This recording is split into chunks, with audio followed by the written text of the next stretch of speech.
In this video, I'm going to spend some time talking about tax debt in a Chapter 13 bankruptcy.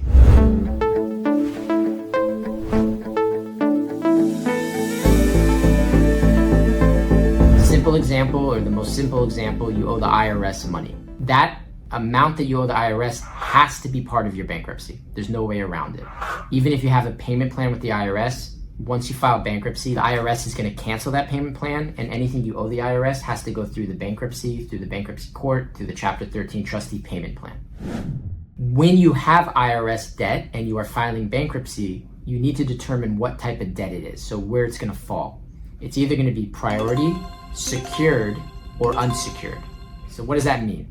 Priority debt means that it's not dischargeable, meaning you have to pay it back. You're not going to be able to discharge the debt in a Chapter 13 bankruptcy or a Chapter 7 bankruptcy. The most common reason IRS debt is not dischargeable, making it priority, is because it's new, it's recent, it's within the last couple years. You only start talking about dischargeability when your debt is typically more than 3 years old, assuming your tax returns are filed on time. Dischargeability is complex, and it's something you need to look into on your own or have a professional research for you. First, you have to determine whether or not it's priority. Then you have to determine whether or not it's secured. What does secured mean? Just like a mortgage or a car note, secured means it's tied against property. The IRS typically is only securing their debt against real property, your home. So has the IRS filed a notice of federal tax lien?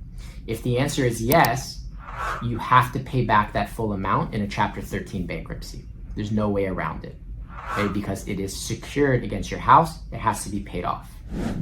The third classification is general unsecured. And what does that mean? It means it's non-priority, it can be discharged, and it's going to be treated just like a regular unsecured debt. It's not secured, it's not priority, it's general unsecured.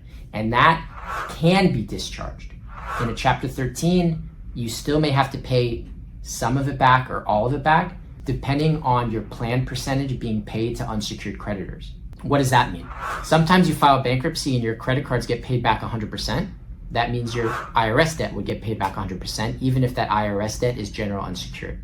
Sometimes you file bankruptcy and your general unsecured gets 0%. That means your IRS debt will get 0% of its general unsecured.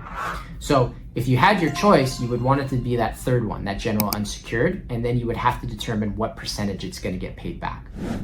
So that's a quick video about looking at IRS debt as whether it's priority, secured, general unsecured, or non-priority debt.